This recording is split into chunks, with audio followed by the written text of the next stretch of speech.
Hello दोस्तों, welcome back in Prithvi and Kaushal blog. Prithvi and Kaushal blog में एक बार फिर से आप सभी का स्वागत है।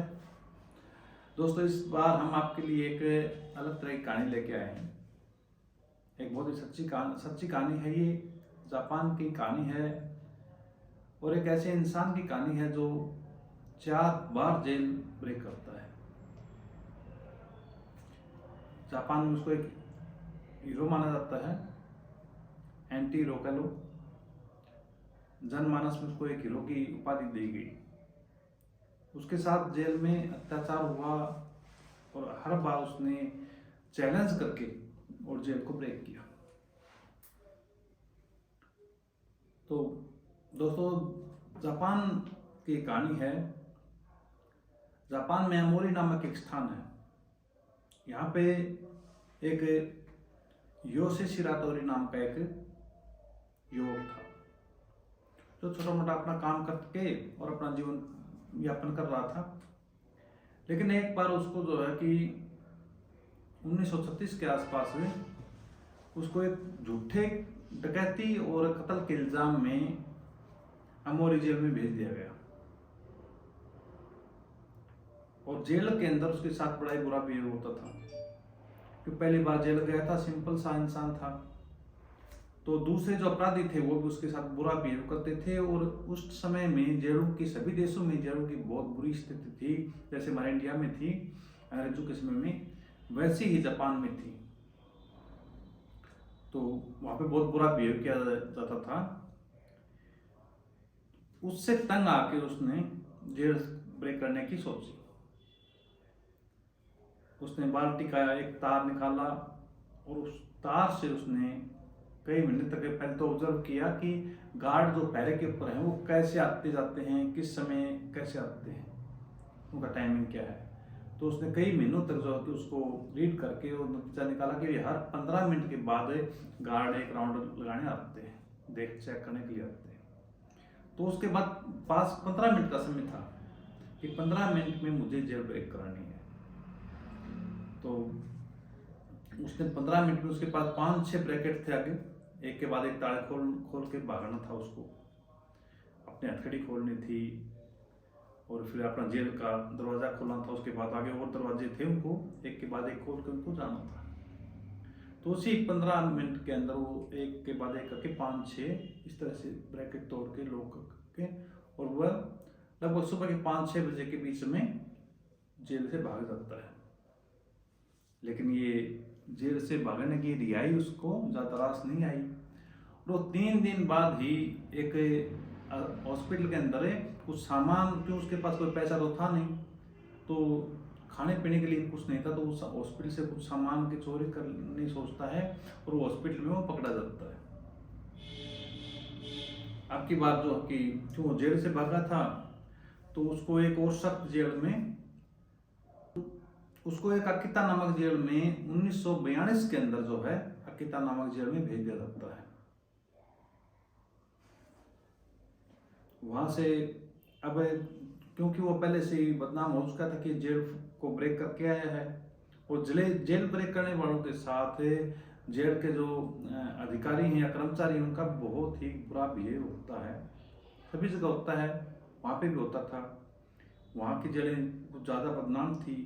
जो ये जापान है, क्योंकि जापान में बहुत ठंड का सीजन मौसम होता है, और एक टोक्यो की जेल इस मामले में थोड़ी बेटर समझी जाती थी कि वहाँ पे कैदियों के साथ बिहेव भी थोड़ा अच्छा होता था और वहाँ पे माहौल भी गर्मी का होता था।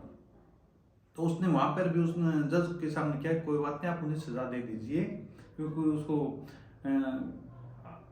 आजीवन कारावास की सजा कुछ ऐसी दी थी उस टाइम कि आप मुझे सजा दे दीजिए, लेकिन प्लीज आप मुझे टोक्यो जेल में भेज दीजिए। लेकिन उसकी बात नहीं मानी गई।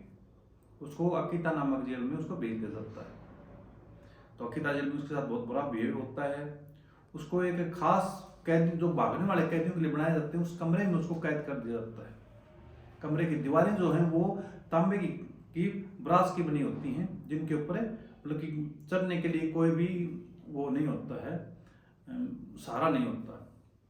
एकदम प्लेन और चिकनी दीवारें थी, बिल्कुल काफी ऊंची छत होती थी उनकी, और छत के पास एक छोटा सा रोशनदान था जिसमें से वो अपना सिर्फ सिर ही निकाल सकता था। और उस रोशनदान के बीच चारों तरफ जाली लगी हुई थी, लोहे की जाली थी, और कोई भागने की जगह थी नहीं। उसको हथकड़ी लगी हुई थी, जो अपने रूम के अंदर भी हथकड़ी में था वो। तो दोस्तों वहाँ पे उसके साथ पूरा बेहोश होने लग गया ज़्यादा, और उसने सोचा मैं यहाँ से भाग जाऊँगा, मुझे भागना होगा। सर वहाँ पे एक कोबायाशी नामक एक बंदा था जो उसके साथ थोड़ा बेटर बिहेव करे करता था, थोड़ा मानवीय बिहेव करता था, और हर कोई उसके साथ बुरा ही बिहेव करता था। तो वो वहाँ से भागने की सोच लेता है। तो धीरे धीरे वो हर रोज की दीवार पे चढ़ने की प्रैक्टिस करता है। तो ब्रास की दीवार थी, तांबे की, उस दीवार के ऊपर चढ़ने की वो प्रैक्टिस करता है, और धीरे धीरे वो छिपकली की तरह दीवार के उस जो ऊपर रोशनदान था वेंटिलेशन के लिए, जो उसके पास जाता। और कुछ तो पुरानी जेल थी, तो रोशनदान के कुछ जो लकड़ी थी वो भी थोड़ी ही पुरानी हो रही थी, लेकिन फिर भी मजबूत था वो बहुत। तो उसको हर रोज जाकर उसको ढीला करने की कोशिश करता। वो किसी तरह का ताला खोलना तो उसके लिए मामूली बात थी। तो हर रोज अपना हथकड़ी खोल लेता और ऊपर चढ़ जाता और वापस आ जाता, उसको ढीला करने की कोशिश करता। तो कई महीने तक वो ऐसे करता रहा। फिर उसने देखा कि एक दिन कि हाँ अब ये टूट जाएगा आराम से जब भी मैं चाहूँ। तो लेकिन फिर उसने सोचा कि मैं भागूंगा, तो क्योंकि वहाँ पे जो बर्फ पड़ती है और बर्फ दाग गिरती है, वहाँ पर जो छतें होती हैं, मकान होते हैं, वो काठ के होते हैं और लकड़ी के मकान होते हैं। लकड़ी के मकान के ऊपर यदि कोई चलता है भागता है तो कहना है कि, लेकिन चलता है तो उसकी भी आवाज़ नीचे तक, फुट स्टेप की जो आवाज़ होती है वो नीचे तक आती है। तो उसने सोचा कि यदि ऐसा होगा तो मैं पकड़ा जाऊंगा। तो उसने सोचा कि किसी मैं तूफानी रात का इंतजार करता हूँ।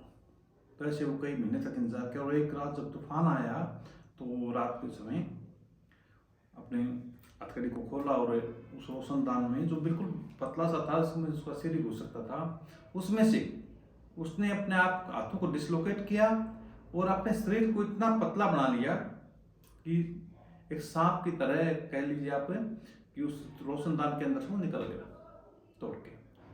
और बारिश का और इसका तूफान का सहारा लेते हुए वो वहाँ से भाग जाता है। तो लेकिन इस बार भी जो है कि ज़्यादा दिन वो आज़ादी उसके रास नहीं आई, और वो 3 महीने के बाद फिर से पकड़ा जाता है। अब पकड़ा भी कैसे जाता है कि मन से वो शरीफ इंसान था, तो वो जेल से भागना भी नहीं चाहता था कभी, लेकिन वो परेशान हो जाता था जब उसके साथ बुरा बिहेव होता था। तो वहाँ पर उसको जेल में जो एक कोबायाशी नामक एक गार्ड था, तो उसका बिहेव उसके साथ अच्छा था। तो वो सोचता कि मैं उसके पास जाऊं और उसके थ्रू मैं जज के सामने सरेंडर करूंगा, तो शायद वो समझ के मुझे और बेटर जगह भेज देगा जेल में। तो एक रात को 3 महीने के बाद कोबायाशी के पास जाता है। तो दोस्तों कोबायाशी उसको देख के हैरान रह जाता है, पर तुम यहाँ पे क्यों आए हो? तुम तो भागे हुए हो, तुम्हारी तलाश हर तरफ हो रही है। वो कहता कि मैं भागना नहीं चाहता, मैं जेल में अपनी सज़ा पूरी करना चाहता हूँ जो भी मुझे मिली है वो, लेकिन प्लीज़ मुझे जज के सामने, न्यायालय के सामने, कोर्ट के सामने पेश कर दीजिए, ताकि मैं उन्हें अपनी समस्या बता सकूँ कि जेलों में जो अमानवीय क्रूरतापूर्वक के सैडिस्ट बिहेव जो हो रहा है वो ना हो और अच्छा बिहेव हो, ताकि वो उनको भी इंसान समझा जाए। तो कोबायाशी उसको कुछ देर वो बाद में बाथरूम में जाता है, तो पीछे से कोबायाशी उठ के और पुलिस को फोन कर देता है और उसको धोखे से पकड़वा देता है। अब वो 2 बार जेल ब्रेक कर चुका है, तो एक खुखार अपराधी माना जाता है। तो उसको अब की बार आजीवन कारावास की सजा के साथ उसको अबासिरी नामक जगह पे, जो कि सबसे उत्तरी प्रांत जो है ये इसमें जापान का होकाइडो में एक अबासिरी नाम की एक जेल थी, जिसके अंदर उसको ट्रांसफर कर दिया जाता है। वो अब अबासिरी जो जेल थी उसके चारों तरफ पहाड़ी इलाका था और चारों तरफ बर्फ पड़ती थी, उजाड़ इलाका था। और वहाँ पर पहाड़ों में चारों तरफ जो रात दिन में और रात को भालुओं का और भेड़ियों का बहुत ही आतंक था। तो वहां से मतलब कोई जेल से भाग भी जाएगा तो भालू और भेड़ी उसको मार के खा जाएंगे, कोई दिक्कत नहीं थी। तो उसको उठा के जो है एक ऐसे कोठरी में फेंक दिया जाता है। उसको पहनने के लिए, उस ठंड के अंदर पहनने के लिए उसको कोई खास कपड़े नहीं देते थे, गर्मी वाले कपड़े ही उसको नॉर्मल देते थे, बिल्कुल एकदम कम से कम कपड़े। तो परेशान हो गया वहां पे। फिर वही अमानवीय जानवर जैसा उसके साथ बिहेव हो रहा था, आते जाते उसको पीटते थे, मारते थे। तो एक दिन इसी तरह से गुस्से में आके उसने, वैसे तो उसके शरीर में ताकत बहुत थी, उसने एक दिन शरीर गुस्से में आकर अपनी हथकड़ी को गार्ड के सामने बोला, तुम मेरे साथ ऐसे जानवर जैसा बिहेव कर रहे हो, मैं यहाँ से भी भाग जाऊंगा। मैं पहले 2 बार भाग चुका हूँ, यहाँ से मैं भाग जाऊंगा। और ये कह के उसने अपनी हथकड़ी को अपने हाथों से, खाली हाथों से तोड़ दिया। गार्ड एक बार एकदम डर जाता है, तुरंत अन्य गार्डों को बुला लेता है, उसको पकड़ के और अंदर डाल देते हैं। तो अब सोचते हैं भाई इसने तो ताकत बहुत है, ये हथकड़ी तोड़ देता है, इसको क्या करें। तो उसके लिए दोस्तों एक स्पेशल हथकड़ी बनवाएगी जो वजन में बहुत भारी थी, और उसको कोई लोक नहीं था, उसको सिर्फ खोलने में और में ही 2 घंटे का वक्त लगता था हथकड़ी को। और उसके लिए स्पेशल कारीगर आता था बाहर से, वो हफ्ते में 1 बार आता था कारीगर। उसको दोनों हाथों में हथकड़ी और पैरों में बेड़ी डाल दी गई, और उसको खोलने के लिए हफ्ते में सिर्फ 1 बार खोलते थे, और वो कारीगर आता था, वो 2 घंटे लगाता था उसको खोलने में और 2 घंटा बंद करने में। तो हर रोज तो ये पॉसिबल नहीं होता, 4 घंटे लगाए, तो वो हफ्ते में 1 ही बार आता था। और उसको खाना पीना भी जो है उसको हथकड़ी के अंदर ही करना पड़ता था, पहले ही एक जानवरों की तरह खाना खाना पड़ता था। अब तो और भी ज्यादा समस्या, ना तो आराम से सो सकता था, ना उठ बैठ सकता था, हर टाइम हथकड़ी। और वो भारी वजन भी उसका काफी ज्यादा था, बताते हैं कि 15-20 किलो वजन था हथकड़ी का। तो अब महीनों बीत जाते हैं इसमें भी, लेकिन उसको तो भागना है, चैलेंज दे, छोड़ो मैं यहाँ से भाग जाऊंगा। तो उसने क्या किया कि हथकड़ी में, क्योंकि जॉइंट होते थे उसमें, कोई लोग वैसे तो था नहीं, कोई की होल नहीं था, तो जॉइंटों से एक बाकायदा टेक्निक से वो बंद होती थी, मैकेनिज्म था उसका बंद करने का। तो उसने धीरे धीरे उसको हर रोज की शाम को खाने में, दिन में सूप सुबह शाम दिया जाता था। तो सूप में जो भी वो सूप, वो जो है थोड़ा सा सूप है, जो एक जेल के अंदर जो दरवाजा था उसके अंदर एक होल था, उस होल में से उसको खाना अंदर पकड़ा डाल दिया जाता था। और वो किसी मतलब जानवर की तरह, समझो कुत्तों की तरह, वो अपने मुंह से ही खाना खाता था। और मुंह से फिर खाना खाने वो के बाद वो सूप जो था वो अपने मुंह से और अपने हथकड़ी के ऊपर जॉइंट जो थे उनके ऊपर डाल देता था। तो इससे जो है कि वो जॉइंट धीरे धीरे ढीले होने लगे, जॉइंट ढीले होने लगे, तो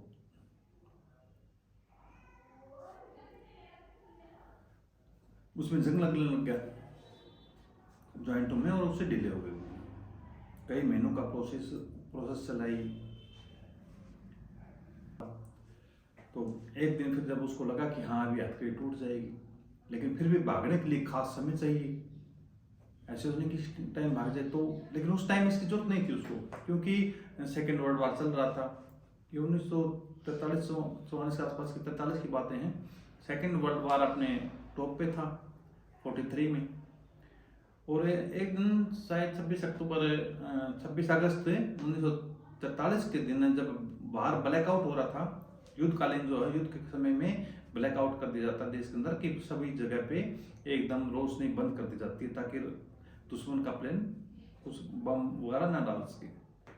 तो ब्लैकआउट का फायदा उठाते हुए वो अपनी हथकड़ी को, उस भारी हथकड़ी को तोड़ देता है, और दीवार के ऊपर एक छिपकली की तरह चढ़ता हुआ वो उस रोशनदान में, जिसमें मतलब सिर्फ उसका सिर गुजर सकता था, उसमें से निकल के वो वहां से भाग जाता है। लेकिन भागने पे भी जो कि जेल कर्मचारी परेशान नहीं हुए, उन्हें खुशी हुई, चलो मर गया, क्योंकि पता था बाहर जाएगा तो एक तो इतनी भयंकर सर्दी है, बर्फ गिर रही है, पहनने के लिए उसके पास कोई कपड़े हैं नहीं, और ऊपर से बालू और बेड़ियों का अविनाश का वहाँ पे बहुत ज़्यादा डर था। लेकिन योशी शिरातोरी जो है वो वहीं पे जंगल में जाता है और वहाँ पर एक पुरानी खदानें होती हैं जो अभी छोड़ दी जाती है, और उनमें से जाके एक खदान के अंदर वो गुफा मिल जाती है उसको, उसके अंदर जाके अपना डेरा जमा लेता है और जंगली जानवरों को, पशुओं को मार के और खाता था। इस तरह से वो 2 साल निकाल देता है। 2 साल बाद वो देखता है कि उसकी दाढ़ी वगैरह सब बढ़ चुके हैं, बाल, तो सोचता है मुझे लोग भूल गए होंगे, मेरा चेहरा भी बदल गया है, अब कौन पहचानेगा मुझे, तो अब मुझे निकलना चाहिए। तो 2 साल बाद दोस्तों वो निकलता है और रास्ते में, क्योंकि गुफा तो होता ही है, रास्ते में गुजर रहा होता है, एक खेत होता है जहाँ पे कुछ टमाटर वगैरह लगे होते हैं, तो वो टमाटर तोड़ के वहाँ से पे खाने लग जाता है। अब इतनी देर में खेत का मालिक जो किसान था वो आ जाता है। किसान, अब चूंकि उस टाइम वहाँ पे चोरों और डाकुओं का भी आतंक होता था, वर्ल्ड वार का टाइम था, तो किसान उसको मारने के लिए दौड़ता है और आपस में उनका हाथापाई होती है और उसके अंदर वो किसान मारा जाता है। किसान मारा जाता है, लेकिन फिर वो कुछ और लोग आते हैं और उसको पकड़ लेते हैं और वो वापिस